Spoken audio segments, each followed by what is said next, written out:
Okay, so our next topic is fission और breaking और cleavage of covalent bonds. ठीक है, तो सबसे पहले तो ये देखिए कि what do you mean by covalent bond, है ना। कोवैलेंट बॉन्ड आपको पता है कि केमिस्ट्री में कोई भी दो एटम होते हैं आपस में बॉन्डिंग जो है ना दो तरीके से करते हैं, एक आयोनिक बॉन्ड के थ्रू करते हैं और एक कोवैलेंट बॉन्ड के थ्रू करते हैं।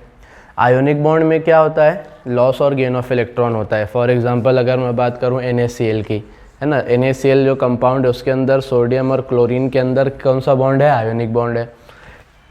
कैसे बना, सोडियम ने एक इलेक्ट्रॉन लॉस किया, Na+ में कन्वर्ट हुआ, उस एक इलेक्ट्रॉन को क्लोरीन ने गेन किया, वो Cl- में कन्वर्ट हुआ और ये दोनों आपस में इलेक्ट्रोस्टैटिक फोर्स ऑफ अट्रैक्शन से अटैच होते हैं। इस बॉन्ड को क्या बोला जाता है, आयोनिक बॉन्ड। एक चीज़ होती है कोवैलेंट बॉन्ड। कोवैलेंट बॉन्ड किसी भी दो एटम में कैसे बनता है, फॉर एग्जांपल A और B के अंदर एक बॉन्ड बनाना है तो एक बॉन्ड कोवैलेंट होता है, उसको हम लोग इस तरीके से बताते हैं। अच्छा, ये जो कोवैलेंट बॉन्ड है इसके अंदर दो इलेक्ट्रॉन्स हैं, ठीक है, लेट्स से 1 और 2, और ये दो इलेक्ट्रॉन कैसे मिलते हैं कि एक इलेक्ट्रॉन इसमें से A का है और एक इलेक्ट्रॉन इसमें से किसका है, B का। तो covalent bond sharing of electron से बनता है ना, शेयरिंग ऑफ इलेक्ट्रॉन। एक इलेक्ट्रॉन एक एटम देगा, दूसरा इलेक्ट्रॉन दूसरा एटम देगा, दोनों अपने इलेक्ट्रॉन को आपस में शेयर करके एक बॉन्ड बनाएंगे, that is called as covalent bond. आगे बात समझ में, तो ये होता है कोवैलेंट बॉन्ड। तो याद रखना कभी भी covalent bond means what, sharing of electrons, है ना, दोनों एटम अपने एक एक इलेक्ट्रॉन शेयर करेंगे और आपस में क्या करेंगे, बॉन्ड बनाएंगे। अच्छा, ना what do you mean bye fission और ब्रेकिंग और क्लीवेज। आपको ब्रेकिंग से तो समझ में आ रहा होगा, क्या करना है अपने को, कोवैलेंट बॉन्ड को ब्रेक करना है। फिशन का मतलब भी ब्रेकिंग ही होता है और क्लीवेज का मतलब भी ब्रेकिंग, है ना। All these three terms are nothing but the breaking, और वी कैन से फिशन के बारे में हम लोग बात करते हैं। तो जो कोवैलेंट बॉन्ड है, अब हमारे पास क्या है, देखो एक कोवैलेंट बॉन्ड है, मान लो A और B के बीच में कोवैलेंट बॉन्ड है। अब हमको क्या करना है, इस कोवैलेंट बॉन्ड को वी हैव टू ब्रेक, ठीक है। अब इस कोवैलेंट बॉन्ड को ब्रेक करना है। अब ये जो कोवैलेंट बॉन्ड की ब्रेकिंग है ना, वो टू वे से होती है, दो तरीकों से होती है। बहुत ध्यान से समझना, बहुत इंपॉर्टेंट टॉपिक है। चलिए सबसे पहले तो मैं बनाता हूँ कोवैलेंट बॉन्ड के अंदर ये जो दोनों इलेक्ट्रॉन्स हैं, पहले दो इलेक्ट्रॉन बना लेता हूँ, फर्स्ट एंड सेकंड, ठीक है। इसमें से एक इलेक्ट्रॉन A का है और एक इलेक्ट्रॉन किसका है, B का है। अब हमको क्या करना है, इस कोवैलेंट बॉन्ड को ब्रेक करना है। तो देखिए दो मेथड हैं। सबसे पहला मेथड और सबसे पहला जो तरीका है, मैं अगर इस कोवैलेंट बॉन्ड को ऐसा ब्रेक करूं कि जिससे इसकी जो ब्रेकिंग हो जाए ना, वो इवन ब्रेकिंग हो जाए या सिमेट्रिकल ब्रेकिंग। मतलब क्या, इस बॉन्ड को ब्रेक करना है तो देखिए मैं इस बॉन्ड को ब्रेक करता हूँ कुछ इस तरीके से। अच्छा, कैसे ब्रेक किया कि ये जो दो इलेक्ट्रॉन्स थे, इसमें से A ने अपना जो इलेक्ट्रॉन शेयर किया था वो A को वापस मिल गया, ठीक है, और B ने अपना जो इलेक्ट्रॉन शेयर किया था वो B को वापस मिल गया। मतलब हुआ क्या, इस कोवैलेंट बॉन्ड की जो ब्रेकिंग की हमने कैसे की, मान लो ये A है ये B है, A ने अपना एक इलेक्ट्रॉन दिया, B ने अपना एक इलेक्ट्रॉन दिया और दोनों ने अपने इलेक्ट्रॉन को शेयर करके क्या कर लिया, बॉन्ड बनाया। अब अगर इस बॉन्ड को ब्रेक करना है तो मैं ऐसा ब्रेक करूंगा कि A ने अपना जो ये देखो ये वाला जो मेरा थंब है, मान लो ये A का इलेक्ट्रॉन है और ये जो थंब है ये B का इलेक्ट्रॉन है। तो A ने जो अपना इलेक्ट्रॉन दिया था वो A को वापस मिल जाए और B ने अपना जो इलेक्ट्रॉन दिया था वो B को वापस मिल जाए। मतलब जिन्होंने अपने अपने इलेक्ट्रॉन शेयर किए थे वो इलेक्ट्रॉन क्या हो गए, उनको वापस मिल गए। समझ में आती है बात। तो इस ब्रेकिंग को बोला जाता है होमोलिटिक फिशन, है ना। इस ब्रेकिंग को क्या बोला जाता है, होमो का मतलब होता है सेम, होमोलिटिक फिशन, फिशन मतलब ब्रेकिंग। हमने बिल्कुल सिमेट्रिकल मैनर में, सिमेट्रिकल वे में क्या कर दिया, उस बॉन्ड को क्या किया, ब्रेक किया। अब उस बॉन्ड को ब्रेक किया तो कैसा ब्रेक किया, even distribution, even breaking, symmetrical breaking. तो इसके अंदर जो बॉन्ड ब्रेकिंग होती है वो कैसी होती है, सिमेट्रिक होती है। सिमेट्रिक मतलब क्या, ऐसा बॉन्ड को ब्रेक करो कि जिसका जो इलेक्ट्रॉन था वो उसको वापस मिल जाए, जिसने जो इलेक्ट्रॉन शेयर किए थे वो शेयर्ड इलेक्ट्रॉन्स हर एक स्पेसीज को अपने अपने इलेक्ट्रॉन्स क्या हो जाए, वापस मिल जाए। That is called as symmetrical bond breaking. आ गई बात समझ में। तो उसमें क्या होता है, each electron goes to one atom, है ना। दो इलेक्ट्रॉन है, दो एटम है, एक इलेक्ट्रॉन A का चला A के पास गया, एक इलेक्ट्रॉन B के पास। मतलब A ने जो इलेक्ट्रॉन दिया था वो उसको वापस मिल गए, B ने जो इलेक्ट्रॉन दिया था वो उसको वापस मिल गए। तो देखिए ये होता है इस तरीके से। इसको बताते कैसे हैं, मान लो A और B के बीच में एक कोवैलेंट बॉन्ड है। अब अगर इसकी होमोलिटिक फिशन बताना है तो इसके लिए एरो पर ध्यान दो। देखो एरो कैसे लगाते हैं, यहाँ पर एरो लगाते हैं हाफ हेडेड एरो। बहुत ध्यान से देखो, इसको बनाते हैं इस तरीके से, ये किया। अच्छा, फुल एरो बनता तो ऐसा बनता, यस और नो। लेकिन अब हम लोग यहाँ पर इसको हाफ हेडेड एरो इस तरीके से बनाते हैं, इसी तरह यहाँ पर भी हाफ हेडेड एरो बनाएंगे इस तरीके से। मतलब क्या हाफ हेडेड एरो क्यों? इसलिए कि कुल मिलाकर टोटल कितने इलेक्ट्रॉन्स हैं? 2 इलेक्ट्रॉन्स। 2 में से हाफ मतलब 1 इलेक्ट्रॉन किसको गया? ए को गया। 1 इलेक्ट्रॉन किसको चला गया? बी को चला गया। तो यहाँ पर इसको बोला जाता है हाफ हेडेड, या इसको फिश हुक है ना, फिश हुक पता होगा आपको, किसी ने देखा होगा तो फिश पकड़ने के लिए जो हुक जिसके अंदर वो है ना वर्म्स वगैरह और चारे वगैरह लगाते हैं, तो वो इस तरीके के शेप का होता है, that is called as fish hook.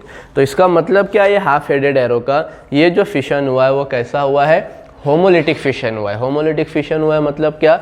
एक जो है इलेक्ट्रॉन जो है ए के पास चला गया और बी का इलेक्ट्रॉन बी के पास चला गया।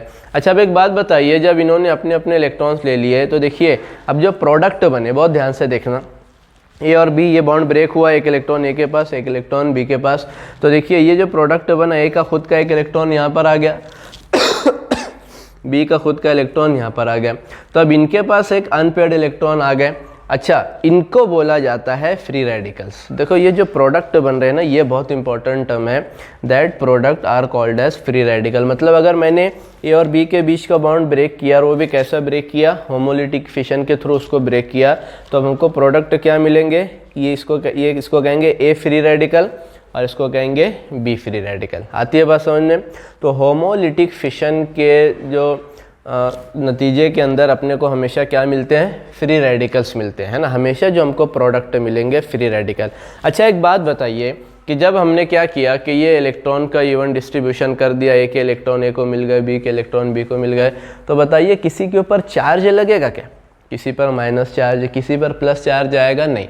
क्यों नहीं है? क्योंकि खुद के ही इलेक्ट्रॉन थे ना, खुद के ए ने अपने जो इलेक्ट्रॉन दिया था वही ए ने अपने इलेक्ट्रॉन वापस ले लिया, बी ने जो इलेक्ट्रॉन दिया था वही इलेक्ट्रॉन वापस ले लिया। किसी के ऊपर चार्ज कब आता है? पॉजिटिव और निगेटिव चार्ज। निगेटिव चार्ज कब आता है? जब एक्स्ट्रा इलेक्ट्रॉन आ जाए। या पॉजिटिव चार्ज कब आता है? जब खुद का इलेक्ट्रॉन दूसरी तरफ चला जाए, जब भी चार्ज बनता है। यहाँ पर ऐसा कुछ हो रहा है क्या? ए ने कुछ एक्स्ट्रा इलेक्ट्रॉन कहीं से लिया या अपने इलेक्ट्रॉन लॉस किए? नहीं। तो ए भी कैसा होगा? न्यूट्रल होगा। बी ने भी ना कोई एक्स्ट्रा इलेक्ट्रॉन गेन किया, ना खुद के इलेक्ट्रॉन को लॉस किया, तो बी भी कैसा हो जाएगा? न्यूट्रल हो जाएगा। तो याद रखना यहाँ पर जो प्रोडक्ट बनते हैं वो फ्री रेडिकल। अच्छा, विच आर अनस्टेबल, ये चीज़ तो माने कि ये कैसे क्यों अनस्टेबल? इसलिए कोई भी एटम बॉन्ड क्यों बनाता है? अपना ऑक्टेट कंप्लीट करने के लिए, अपने आप को स्टेबल करने के लिए। अगर बॉन्ड ही हम लोग ब्रेक कर देंगे तो अनस्टेबल तो हो जाएगा। तो ये फ्री रेडिकल जो होते हैं ये अनस्टेबल होते हैं और न्यूट्रल स्पेसीज होते हैं। ये बहुत इंपॉर्टेंट चीज़ है ना, न्यूट्रल स्पेसीज, उनके ऊपर कोई चार्ज नहीं होगा। चार्ज क्यों नहीं होगा? इसलिए कि कहीं से ना इलेक्ट्रॉन आए हैं ना अपने इलेक्ट्रॉन कहीं पर गए हैं, बल्कि खुद के इलेक्ट्रॉन को हमने क्या कर लिया? वापस ले लिया। तो याद रखना ये जो ए और बी के फ्री रेडिकल बने, they are unstable species and they are neutral species. ये बहुत इंपॉर्टेंट पॉइंट है, ये याद रखना। आई बात समझ में? चलिए अब देखते हैं कि ये जो फ्री रेडिकल बने, ये जो होमोलिटिक फिशन हुआ, ये कौन सी कंडीशन में फेवर करता है। ठीक है, तो याद रखना ये जो होमोलिटिक फिशन है वो कब फेवर करता है? इन प्रेजेंस ऑफ सनलाइट, है ना। सनलाइट की प्रेजेंस होती है ना किसी भी रिएक्शन के अंदर जहाँ पर बॉन्ड ब्रेकिंग हो रही है, और अगर सनलाइट की प्रेजेंस होती है तो वहाँ पर फ्री रेडिकल जनरेट होते हैं, या वहाँ पर होमोलिटिक फिशन क्या होता है? सपोर्ट होता है। या इन बाय यूजिंग सम पर ऑक्साइड, है ना, अगर हमने उस केमिकल रिएक्शन के अंदर कुछ पर ऑक्साइड को यूज़ किया एज अ कैटलिस्ट, तो वहाँ पर भी चांसेस हैं। देखो चांसेस की बात करो, ज़रूरी नहीं कि जहाँ पर सनलाइट हो वहाँ पर हमेशा होमोलिटिक फिशन हो, या जहाँ पर ऑक्साइड हो वहाँ पर होमोलिटिक फिशन हो, या जहाँ पर हाई टेम्परेचर हो हमेशा वहाँ पर होमोलिटिक फिशन हो।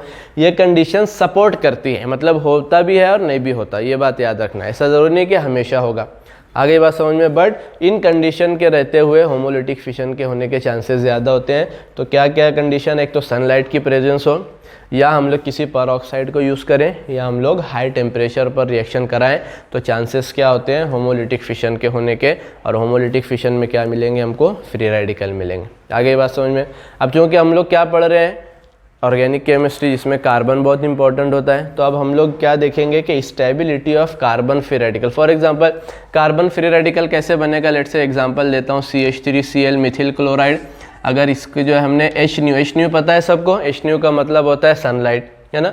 इसकी प्रेजेंस रखी तो यहाँ पर ये जो बॉन्ड ब्रेक होगा होमोलिटिक होगा। मतलब क्या? ये जो बॉन्ड है कार्बन और क्लोरीन के बीच में, ये बॉन्ड ब्रेक होगा। अब क्या क्या बनेंगे? CH3 कार्बन के ऊपर एक इलेक्ट्रॉन उसके आ गया, कार्बन फ्री रेडिकल बन गया, और यहाँ पर क्लोरीन के ऊपर इलेक्ट्रॉन आ गया, क्लोरीन का फ्री रेडिकल बन गया, तो इसे कहा जाएगा कार्बन फ्री रेडिकल। अब देखिए हमको पता है कार्बन जो होते हैं या तो 0 डिग्री होंगे, 0 डिग्री कार्बन मतलब देखो ये कार्बन दिख रहा है, ऐसा कार्बन जो किसी भी कार्बन से अटैच ना हो, that is called as 0 degree. कभी कभी कार्बन 1st डिग्री होता है। 1st डिग्री कार्बन कैसा होगा, मान लो यहाँ पर मैंने इस तरीके से लिख दिया CH2 एंड CH3। अब यहाँ पर भी जो फ्री रेडिकल बनेगा ये क्या बनेगा, CH2 एंड CH3 ऐसे ही बनेगा। अब देखिए ये कार्बन जो है, ये कार्बन एक कार्बन से अटैच है ना, ये कौन सा कार्बन फ्री रेडिकल बना, ये प्राइमरी फ्री रेडिकल बन गया। कभी कभी क्या होगा, यहाँ पर 2 कार्बन से अटैच होगा, यहाँ पर CH और CH3 ट्वाइस, मतलब 2 CH3 ग्रुप इस कार्बन से अटैच है, तो यहाँ पर भी मैंने CH3 ट्वाइस लिख दिया और यहाँ पर लिख दिया CH। अब देखिए ये कौन सा कार्बन का फ्री रेडिकल बना, ये बना सेकेंडरी कार्बन। और टर्शियरी भी हो सकता है कि यहाँ पर सिर्फ कार्बन होगा और यहाँ पर उसके साथ 3 CH3 ग्रुप क्या होंगे, अटैच होंगे, यहाँ पर ये बन गया टर्शियरी। तो कार्बन फ्री रेडिकल या तो 0 डिग्री होगा जिसको हम लोग मिथिल फ्री रेडिकल भी कहते हैं, या प्राइमरी होगा जो एक कार्बन से अटैच हो, या सेकेंडरी होगा ऐसा कार्बन का फ्री रेडिकल जो 2 कार्बन से अटैच हो, या टर्शियरी होगा ऐसा कार्बन का फ्री रेडिकल जो 3 कार्बन से अटैच हो। अब उनके अंदर स्टेबिलिटी का ऑर्डर देखो, हर एक अनस्टेबल होता है लेकिन कंपेरेटिवली, है ना, हर एक तो अनस्टेबल होता है लेकिन कंपेरेटिवली उनमें कौन सबसे ज़्यादा स्टेबल, कौन सबसे कम स्टेबल। तो इसमें जो ऑर्डर है ये बहुत इंपॉर्टेंट ऑर्डर है, ये आपको याद रखना है, क्योंकि ये केमिकल रिएक्शंस के अंदर, ऑर्गेनिक केमिस्ट्री के अंदर केमिकल रिएक्शन में बहुत यूज़ होता है। तो इनमें जो सबसे लेस स्टेबल होता है वो 0 डिग्री वाला होता है, मतलब मिथिल का जो फ्री रेडिकल हमने बनाया ना CH3 वाला, that is the least stable free radical among all the carbon categories. आ गई बात समझ में। तो इसके बाद कौन सा होगा, प्राइमरी वाला। देखो ये वाला कौन सा दिख रहा है, CH2 और CH3, और CH2 के ऊपर डॉट है, मतलब ये वाला कार्बन कैसा है, फ्री रेडिकल, ये प्राइमरी फ्री रेडिकल है। तो सबसे लीस्ट स्टेबल कौन सा होगा, मिथिल फ्री रेडिकल। उसके बाद कौन सा होगा, प्राइमरी फ्री रेडिकल। उसके बाद कौन सा होगा, सेकेंडरी फ्री रेडिकल। और सबसे ज़्यादा स्टेबल कौन सा होगा, टर्शियरी। तो ये स्टेबिलिटी ऑर्डर आपको ध्यान में रखना है। ये भी क्यों होता है, ये आगे रीज़न आएगा हमको जब हम लोग हाइपर कॉन्जुगेशन वगैरह पढ़ेंगे, तो ये रीज़न हम लोगों को समझ में आएगा। बट अभी के लिए आप लोग सिर्फ ध्यान में रखिए कि कार्बन अगर फ्री रेडिकल बन रहा है तो उसमें सबसे ज़्यादा स्टेबल जो फ्री रेडिकल होता है वो टर्शियरी होता है। टर्शियरी के बाद सेकेंडरी, सेकेंडरी के बाद प्राइमरी, प्राइमरी के बाद 0 डिग्री सेल्सियस। आ गई बात समझ में। तो ये हो गया पूरा हमारा किसके बारे में, होमोलिटिक फिशन के बारे में। आप लोग इसका स्क्रीनशॉट ले लीजिए, फिर हम लोग इसके आगे की तरफ चलते हैं।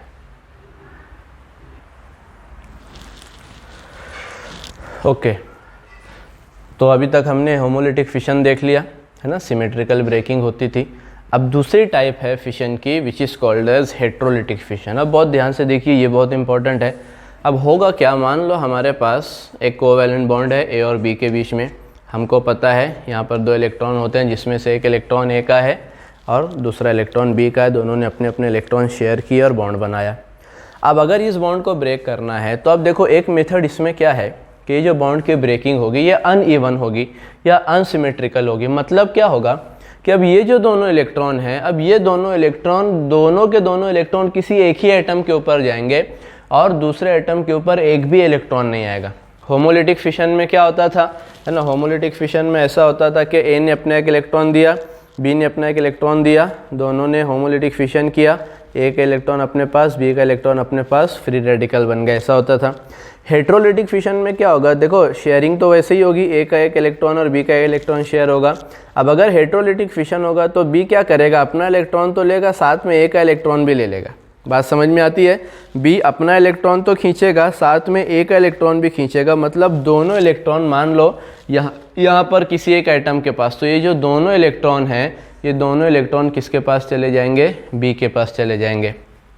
और A के पास एक भी इलेक्ट्रॉन नहीं। मतलब हुआ क्या, B ने अपना इलेक्ट्रॉन लिया, साथ साथ में A का भी ले लिया, और A ने क्या किया, अपने इलेक्ट्रॉन को भी क्या कर दिया, लॉस कर दिया। तो इस फिशन को बोला जाता है, या इस टाइप की ब्रेकिंग को बोला जाता है हेट्रोलिटिक फिशन या हेट्रोलिटिक ब्रेकिंग। आ रही है बात समझने। तो अब उसमें होता क्या है, in this fission it is a unsymmetrical type of breaking, है ना। अब देखो एक बात बताओ, ये सिमेट्रिकल टाइप दिख रहा है क्या, इवन डिस्ट्रीब्यूशन है, इवन ब्रेकिंग है, नहीं, बल्कि दोनों इलेक्ट्रॉन कौन लेकर चला गया, B लेकर चला गया, और A के पास एक भी इलेक्ट्रॉन नहीं बचा। ठीक है, तो तो इसमें क्या होता है, shared pair of electron goes to one atom, है ना। अब ये जो शेयर्ड पेयर ऑफ इलेक्ट्रॉन है वो किसी एक एटम के पास जाएगी, इस तरीके से होता है। अच्छा, अब यहाँ पर बताने का जो मेथड है, यहाँ पर आप फुल एरो बताते हैं, है ना। होमोलिटिक फिशन में क्या बताया था हमने, हाफ एरो बताया था। क्यों हाफ एरो बताया था, क्योंकि एक एक इलेक्ट्रॉन गए थे। अब यहाँ पर पूरा का पूरा मटेरियल किधर जा रहा है, बी एक के पास ही जा रहा है। पूरा मटेरियल मतलब दोनों इलेक्ट्रॉन किसके पास जा रहे हैं, बी के पास। तो पूरी जो है चीज़ किसने ले ली, बी ने, इसलिए वहाँ पर फुल एरो। और ए के पास कुछ भी आया क्या, नहीं। तो यहाँ पर ए के पास कोई भी एरो नहीं दिखाया जाता। तो इस तरीके से देखिए, अब ए और बी के बीच में यहाँ पर क्या हो रहा है, हेट्रोलिटिक, है ना। एरो से हम लोग पहचान लेंगे कौन सा फिशन हो रहा है, हेट्रोलिटिक फिशन। अच्छा, एरो का हेड जिधर रहेगा, फुल हेड जिधर रहेगा, उसके पास दोनों इलेक्ट्रॉन जाएंगे। अब बहुत ध्यान से समझिए, चलो मान लो ए और बी के बीच में ब्रेकिंग हुई, हाइड्रोलिटिक फिशन हुआ और ये दोनों इलेक्ट्रॉन बी ने लेकर चले गए। तो अब एक बात बताओ कि बी के ऊपर चार्ज कौन सा आएगा, बहुत ध्यान से समझो। ए और बी के बीच में ब्रेकिंग हुई, ये दोनों इलेक्ट्रॉन बी लेकर चला गया। तो अब उसके ऊपर चार्ज कौन सा आएगा, बी के ऊपर चार्ज आएगा निगेटिव। क्यों निगेटिव, इसलिए कि देखो ये इलेक्ट्रॉन तो चलो मानते हैं बी का है, बी ने अपना इलेक्ट्रॉन तो लिया, लेकिन साथ में ए का भी तो इलेक्ट्रॉन ले लिया ना, मतलब बी के ऊपर एक इलेक्ट्रॉन एक्स्ट्रा हो गया। और इलेक्ट्रॉन के ऊपर चार्ज कौन सा होता है, माइनस। तो बी के ऊपर जो स्पेसी दोनों इलेक्ट्रॉन लेकर जाएगा वो कैसा बनेगा, निगेटिवली चार्ज। और ए ने क्या किया, ए ने अपने इलेक्ट्रॉन भी लॉस कर दिए ना। तो ए ने अगर अपना इलेक्ट्रॉन लॉस किया है तो ए के ऊपर चार्ज कौन सा आएगा, पॉजिटिव चार्ज। तो ए के ऊपर आएगा पॉजिटिव चार्ज, बी के ऊपर आएगा निगेटिव चार्ज। आ रही है बात समझ में। फ्री रेडिकल में ऐसा होता था क्या, नहीं। फ्री रेडिकल में क्या होता था, फ्री रेडिकल में सिर्फ और सिर्फ क्या होते थे, अपने अपने इलेक्ट्रॉन लेकर जाते थे तो न्यूट्रल होते थे, ठीक है। लेकिन यहाँ पर हमको जो प्रोडक्ट मिलेगा ये चार्ज स्पेसीज मिलेगी विच आर अनस्टेबल, है ना, क्योंकि चार्ज स्पेसीज जनरली अनस्टेबल ही होती हैं। तो चार्ज स्पेसीज मिलेगी और कैसी मिलेगी, अनस्टेबल मिलेगी। आई बात समझ में। अच्छा, अब सबसे ज़्यादा इंपॉर्टेंट क्वेश्चन कि आप कैसे डिसाइड करेंगे कि ए और बी में कौन इलेक्ट्रॉन लेकर जाएगा और कौन इलेक्ट्रॉन लेकर नहीं जाएगा। अरे ये बात समझ, ये सबसे बड़ा क्वेश्चन है। तो अब ये जो फैक्टर डिसाइड करेगा उस फैक्टर को बोला जाता है इलेक्ट्रोनिगेटिविटी, है ना। हमने इसको पढ़ा है ऑलरेडी। इलेक्ट्रोनिगेटिविटी किसे कहते हैं, electronegativity the power of an atom by which it can attract the shared pair of electrons towards itself, है ना। It is the power of an atom by which it can attract the shared pair of electrons toward itself.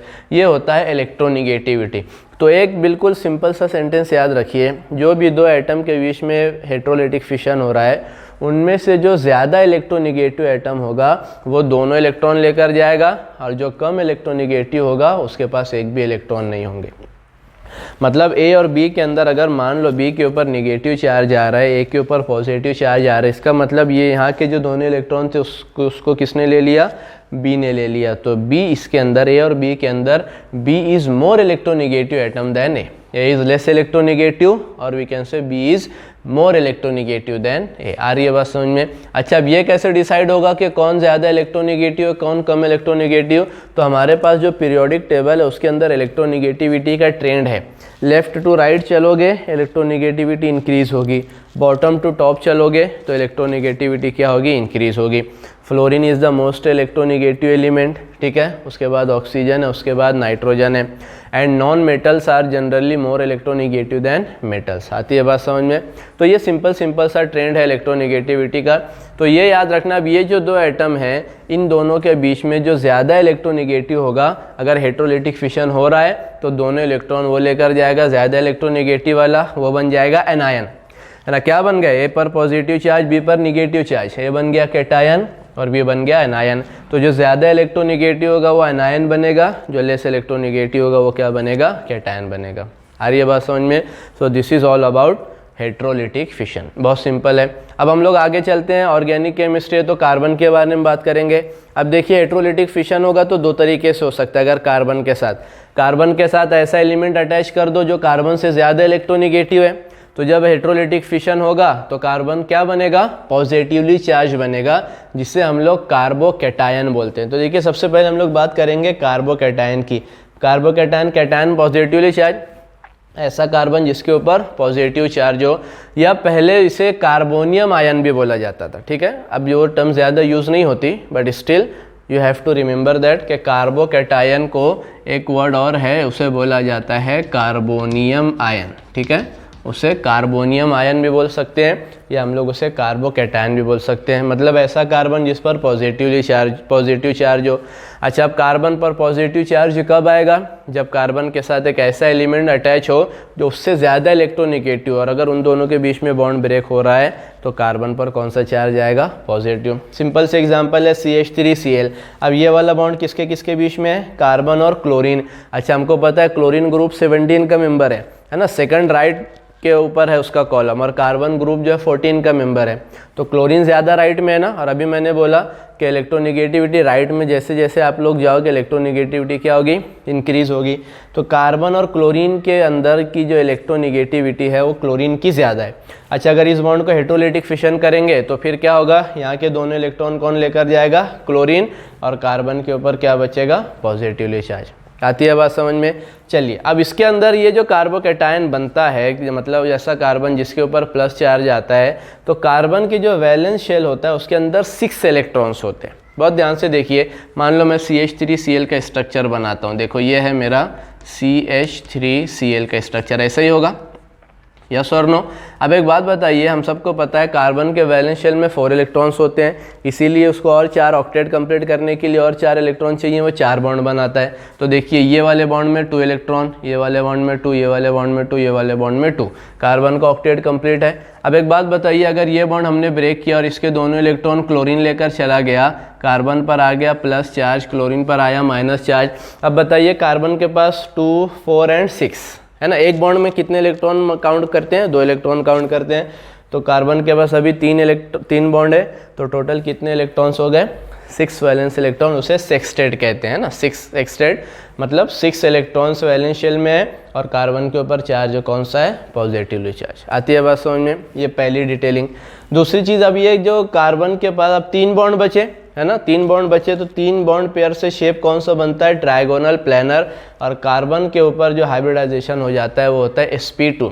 याद है hybridisation कैसे निकालते हैं? Number of sigma bond plus number of lone pairs. अब sigma bond कितने हैं? 3, lone pair एक भी है कि इस पर नहीं, मतलब 3 ऑर्बिटल हाइब्रिडाइज करना है। पहला ऑर्बिटल हो जाएगा s, बाकी के 2 हो जाएंगे p। तो कौन सा हाइब्रिडाइजेशन बना? sp2। तो इसका शेप कैसा होता है? ट्रायगोनल प्लेनर, और हाइब्रिडाइजेशन क्या हो जाएगा? sp2। अच्छा, इसमें भी सबसे important point order of stability, कि अब जो कार्बोकैटायन बना, जैसे अभी हमने फ्री रेडिकल में देखा, तो सेम चीज़ कार्बोकैटायन के अंदर भी देखना है कि जो कार्बोकैटायन बन रहा है, देखो सब के सब अनस्टेबल हैं, लेकिन उनके अंदर कंपैरेटिवली कौन कम स्टेबल है, कौन ज़्यादा स्टेबल है। तो जो हमारा स्टेबिलिटी का ऑर्डर कार्बन फ्री रेडिकल का था, सेम ऑर्डर कहाँ पर मिलेगा? यहाँ पर मिलेगा। इसका मतलब सबसे लीस्ट स्टेबल कौन सा है? 0 डिग्री कार्बोकैटायन, या हम लोग इसे कह सकते हैं मिथिल कार्बोकैटायन। उसके बाद कौन होगा? Primary carbocation. उसके बाद कौन होगा? Secondary carbocation. और इनमें सबसे ज़्यादा स्टेबल कौन सा होगा? Tertiary carbocation. तो कार्बोकैटायन का अगर स्टेबिलिटी का ऑर्डर देखेंगे तो सबसे ज़्यादा स्टेबल टर्शियरी कार्बोकैटायन है, उसके बाद में सेकेंडरी है, उसके बाद में प्राइमरी है, और उसके बाद सबसे लीस्ट स्टेबल कौन सा है? मिथिल, और we can say 0 degree carbocation which is the least stable carbocation among all. आगे बात समझ में? तो आप लोग इसका भी स्क्रीनशॉट ले लीजिए, फिर एक आखिरी का पार्ट हम लोग देखेंगे।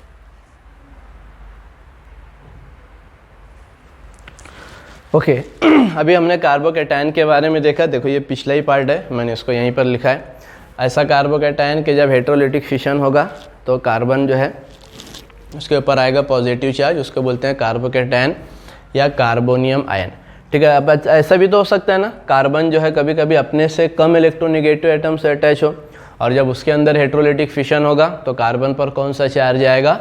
निगेटिव चार्ज, है ना। तो देखिए सिंपल से एग्जांपल है, मान लो मैंने ले लिया यहाँ पर CH4, तो CH4 को मैं CH3H लिख सकता हूँ।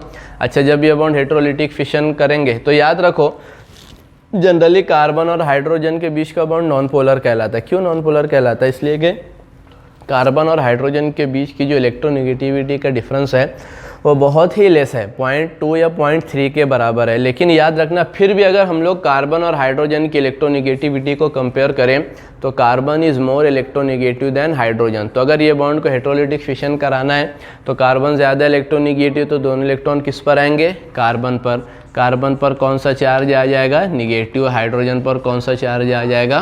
पॉजिटिव। आती है बात समझ में? तो अब इसमें यह कौन सा कार्बन बन गया, कार्बन निगेटिव चार्ज वाला है, मतलब इसको क्या बोलेंगे, कार्ब एनायन, कार्बन पर होगा निगेटिव। तो देखो ये सिंपल एग्जांपल लिखी। अब ये जो कार्बो एनायन है इसके पास वैलेंस शेल में कितने इलेक्ट्रॉन्स होते हैं, 8 इलेक्ट्रॉन्स। इसका जो है ना ऑक्टेट होता है। फॉर एग्जांपल देखिए, अगेन मैं ये CH4 का स्ट्रक्चर लिखूं, यहाँ पर 1 2 3 एंड 4, ये हो गया CH4। अब एक बॉन्ड में 2 इलेक्ट्रॉन होते हैं तो 2 4 6 8, अभी कार्बन का ऑक्टेट कंप्लीट है। अच्छा ये वाला बॉन्ड ब्रेक कराओ, इसके दोनों इलेक्ट्रॉन किसके पास आ जाएंगे, कार्बन के पास आ जाएंगे, हाइड्रोजन पर जाएगा पॉजिटिव चार्ज, ये हटा दो। अब बताइए तो ज़रा कार्बन के ऊपर कितने जो है इलेक्ट्रॉन्स हो गए, अभी भी 80 इलेक्ट्रॉन्स है ना, क्योंकि उस बॉन्ड के जो दोनों इलेक्ट्रॉन थे कार्बन ने खींचे तो 2 4 6 8, और कार्बन के ऊपर चार्ज कौन सा आएगा, माइनस। तो कार्ब एनायन के अंदर ऑक्टेट होता है, 8 वैलेंस इलेक्ट्रॉन्स होते हैं, और कौन सा चार्ज होता है, निगेटिव चार्ज। अच्छा अब इसका हाइब्रिडाइजेशन निकालो, number of sigma bond plus lone pair, तो 1 2 3 सिग्मा बॉन्ड है और एक लोन पेयर दिख रही है ना, क्यों, इसलिए कि बॉन्ड के दोनों इलेक्ट्रॉन उसने खींचा, तो 3 sigma bond plus 1 lone pair, total 4 हो गए। अब 4 में पहला S होगा, बाकी 3 क्या होंगे, P3 होंगे। तो कौन सा बनेगा, sp3 हाइब्रिडाइजेशन, और स्ट्रक्चर कौन सा होता है, टेट्राहेड्रल होता है। तो बस ये तो खैर कार्ब एनायन का पार्ट उतना ज़्यादा यूज़ नहीं होता, सबसे ज़्यादा हमको किसके बारे में स्टडी करना है, कार्बोकैटायन। आगे बात समझ में। तो ये पूरा के पूरा पार्ट हो गया हमारा हेट्रोलिटिक फिशन। अच्छा जो होमोलिटिक फिशन होता है, उस जो ऐसी रिएक्शन जिनमें होमोलिटिक फिशन हो उन्हें नॉन पोलर या होमोलिटिक रिएक्शन कहते हैं, ठीक है, क्योंकि उसमें पोलैरिटी जनरेट नहीं होती। और हेट्रोलिटिक फिशन वाले को क्या कहते हैं, आयोनिक रिएक्शन या हेट्रोलिटिक रिएक्शन कहते हैं। समझ में आ गया सबको। तो ये हो गया हमारा part types of bond breaking का। इसका भी स्क्रीनशॉट लेना है तो ले लीजिए, फिर अब नेक्स्ट लेक्चर में हम लोग आगे चलते हैं। Thank you.